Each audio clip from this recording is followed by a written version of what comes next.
Well, joining me now is the former Foreign Secretary who also served as EU peace envoy to the former Yugoslavia, Lord Owen. Well, if America and the UK is edging towards some kind of intervention, what kind of intervention do you believe would be most appropriate?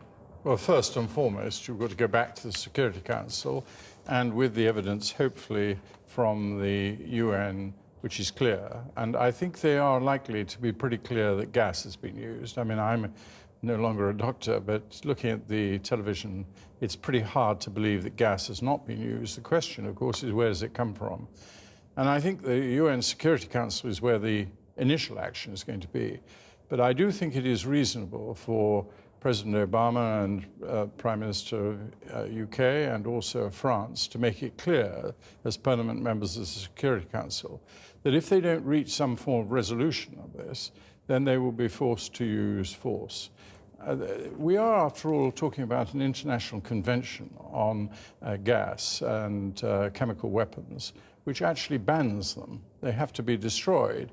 And 189 countries, all of the permanent members, agreed to this convention. Okay. So Russia needs to be challenged, really, on this issue of gas. So do you agree, then, with the Foreign Secretary, William Hague, who said today pretty much that action on humanitarian grounds without unanimous UN Security Council backing would be legitimate? I think if you've gone through all the procedures, you've given them an opportunity to remove all gas from all chemical weapons from Syria, both the sides of the fighting, don't make it purely and simply against the Assad regime, then I personally think under humanitarian intervention there is a little scope on the UN Charter to take that action. Kosovo, but there's quite a few hoops to jump through. Quite a few hoops to jump through, and these are important hoops.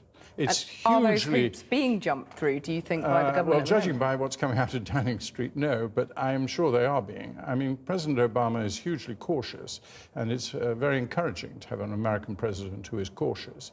It's clear to everybody he doesn't want to be involved. He set a red line, which was a legitimate red line, the use of chemical weapons, and I think that has been crossed. The question is who's done it. Well, you say that judging by what's coming out of number 10, those hoops aren't being jumped through. Where do you think they're falling short?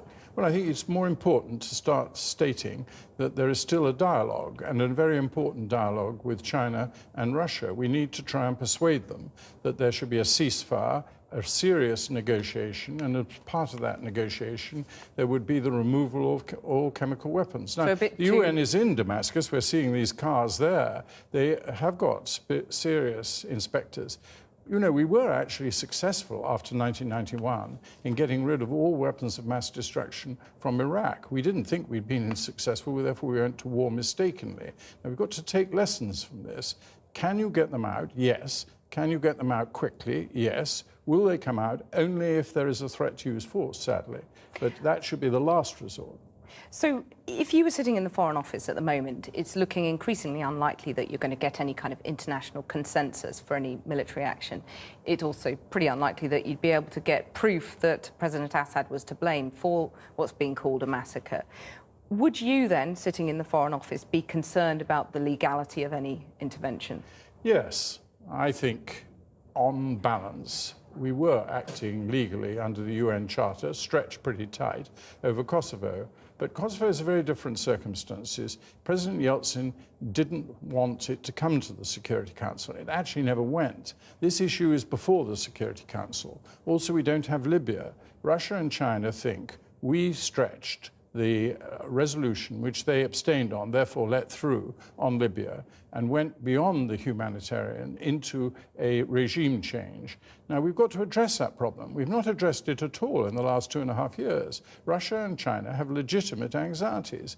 And let's stop always talking about Russia. China feels this just as badly. Well, also Syria today, saying, the Deputy Foreign Minister saying that if there was intervention, it would trigger chaos and threaten worldwide peace and security.